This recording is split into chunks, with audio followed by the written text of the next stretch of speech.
I don't think there's any such thing as a casual sexual relationship. I don't believe that. I've never seen any evidence that that's the case. I think that there are people rationalize that constantly because they want to believe, that short-term hedonistic gratification is ethically acceptable. And I don't think it is.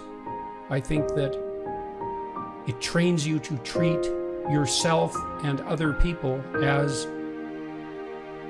instrumental objects of short-term pleasure, obviously. Is that how you want to train yourself? You're going to have a long-term relationship at some point?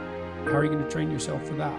So having said that, and then how carefully should we conduct ourselves in sexual matters, I would say, well, as carefully as you conduct yourself in any matter of importance.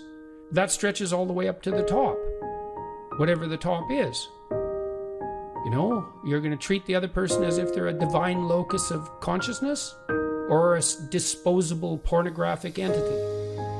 Well, you know, those are the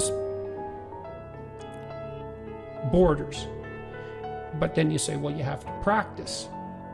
And there's truth in that. And how do you practice? And the answer is, well, that's one of the central complications of life, right? To get the balance between individual action and the whole domain of sexuality and reproduction right is perhaps there's no more difficult question, especially once you've solved the question of do you have enough to eat tomorrow?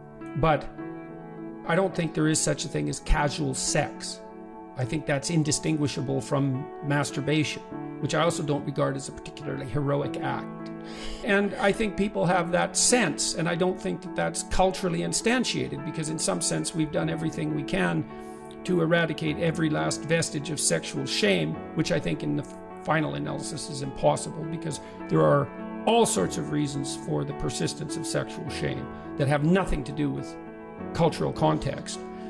And still, you know, it's a furtive and underground activity. And the reason for that is because it's suboptimal for all sorts of reasons.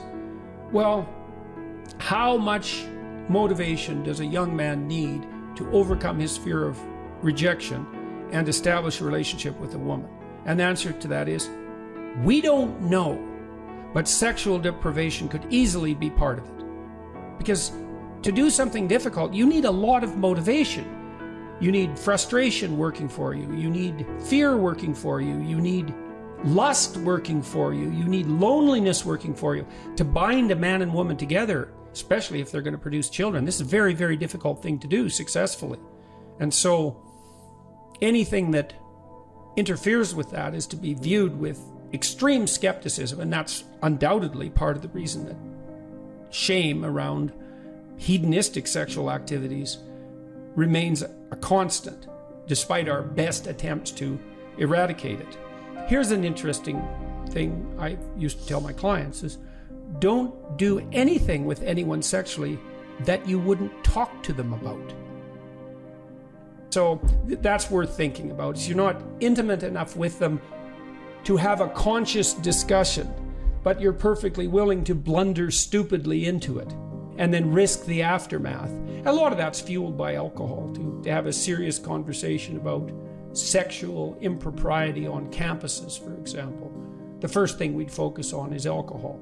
But we don't want to have a serious conversation about that because we don't want to have chaperoned parties like there were in the 1950s. You know, it's like, well, you know, having some older people around to keep the drunken orgy under control actually turns out not to be such a bad idea. Alcohol is a drug that really radically decreases people's medium to long-term orientation, right? It really focuses you on the present, which makes it, if it's a good drug for you, it makes it unbelievably fun because it decreases anxiety and it increases likely opiate bonding and dopamine-mediated extroversion. And so, like, it's cocaine, heroin, and a benzodiazepine rolled into one. And so it makes you not care. And for pure hedonism, there's nothing better than not caring. Alcohol is a catastrophe on many fronts because of that. And a huge proportion of violent crimes, exploitative crimes, rapes are conducted between drunk people. So, but I don't believe that there is moral casual sex, because I don't think sex is casual. I don't think anything about it is casual.